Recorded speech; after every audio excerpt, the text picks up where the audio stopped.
lesson to teach you. Lesson 2. Distance.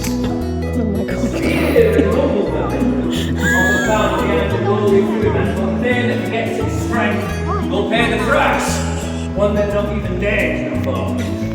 Its reach is unrivaled. You can strike an enemy whilst you remain safely out of their range. That's not an advantage you can give away lightly. Duly noted.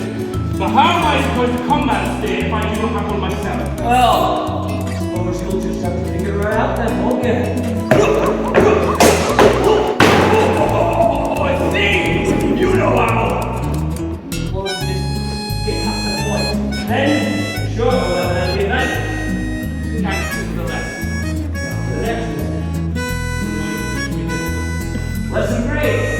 Bits, tricks, and deceits. Short spear. Need to overreach and strike him from a move. Remember that reach? Trick number 2. Fit towards your base when the real target your ankles. Now you want balance.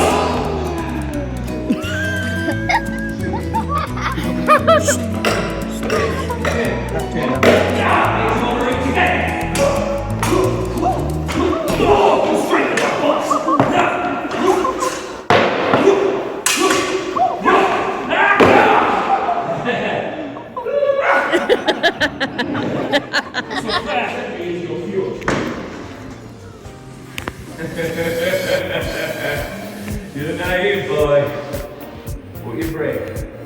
I'll respect that. Very well. You can defeat me one-on-one in a fair fight. I'll admit you have what it takes to join my company. But know this. This is not a game anymore. And I won't go easy on you anymore. As you wish.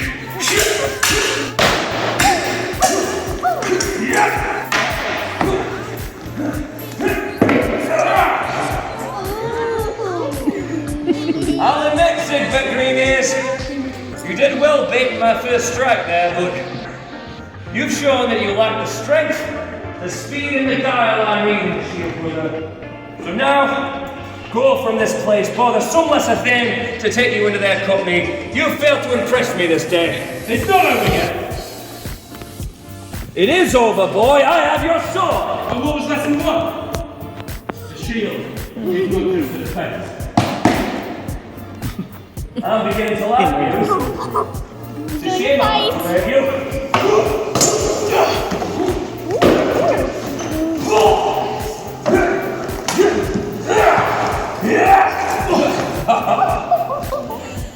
that's me, Joyce.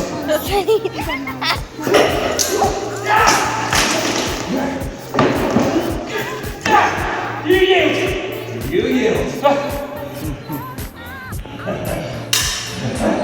Sorry to underhand tactics, but I did say I would prove to you I'd learnt all that you had taught me, did I not?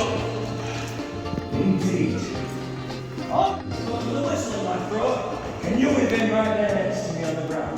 Your guts and your food all over the place. Does that mean that I can join you? Does that mean I can fight by your side in your fjords?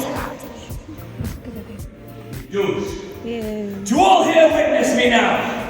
I, Eldhelm, son of Aelwulf, do hereby take Zigbert Greenears into my service.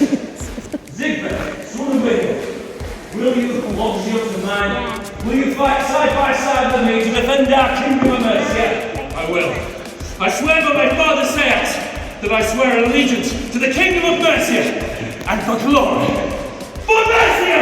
The glory! For Mercia! The glory! For Mercia! Well, thank you all in attendance here. If you want to come celebrate our new shield, brother, please by all means. If you need a mark, we can give you that too. In the meantime, you'll be good to each other. And see you in the battle tomorrow, yeah? Hey.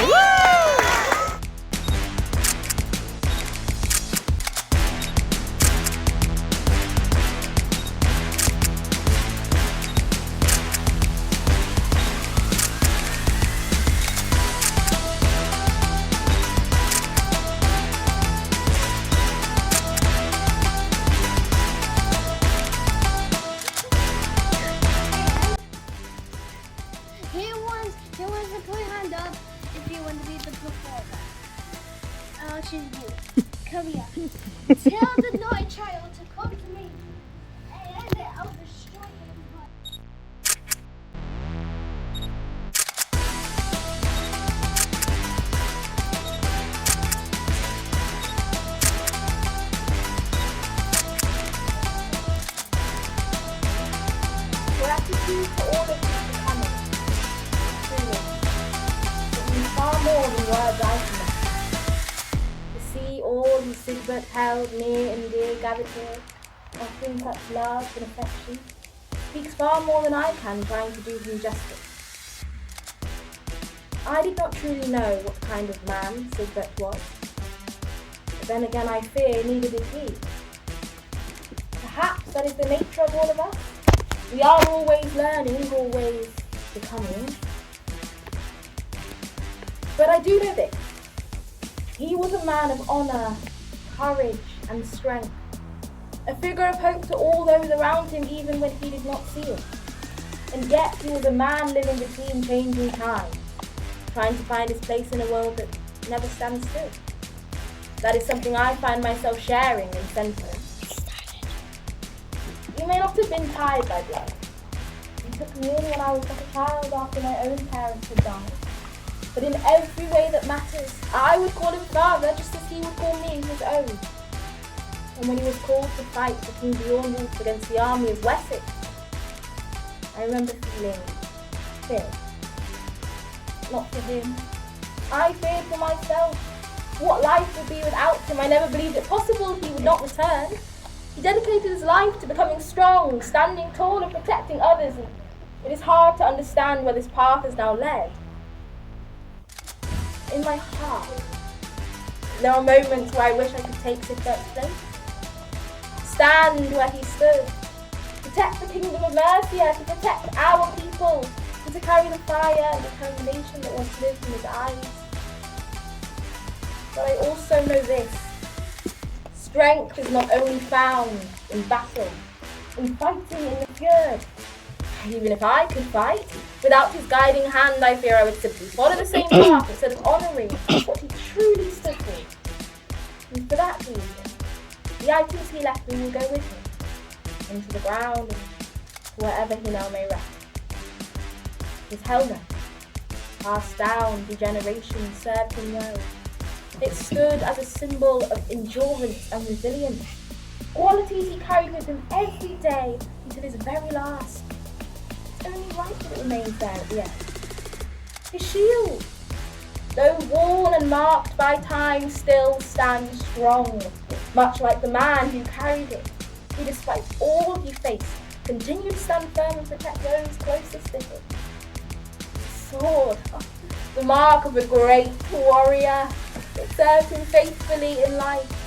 It was sharp and deadly. It cut through flesh quicker than a ship through water, but now I cannot ask it to serve again. Let it rest, as he does. Then there are the quieter things.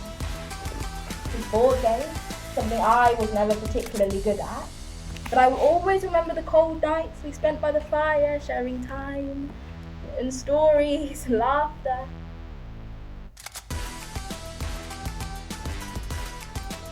Despite all these objects, it is not the tools of war that I will remember him most for. Something far smaller. A brooch.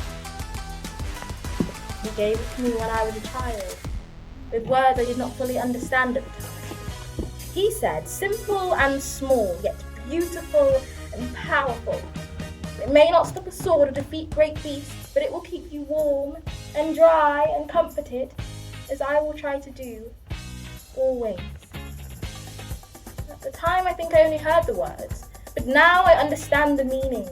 Though he is no longer here, that comfort remains. It lives in memory in the lessons he gave and in the people gathered here today. And so with these passing gifts, I hope he finds peace and perhaps forgiveness, if he ever felt he needed it. In my heart, he will remain. Sorrow returns when we remember those that we have lost. So too does joy. We remember who they were and the moments we shared. As for the rest of us, I will not pretend I'm not afraid. I do not know what comes next. Not for this land, nor for its people. Much has changed, and many more changes will surely come.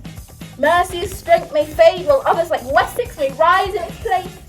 Even in my lifetime, I have seen people's sense of purpose shift, their beliefs tested, their paths uncertain. I include myself among them. But one thing that remains the same is you. This community of wonderful people. And this community is my family. I hold you all as such, just as he did. And I ask that we continue to see one another in the same way. But not only those that are here now, those that may join us in time. Because I have faith in what Sigbert stood for. And I believe this family, this community can carry it forward, but not by taking life. Through protecting it, through kindness, through care, through standing beside one another when it matters most.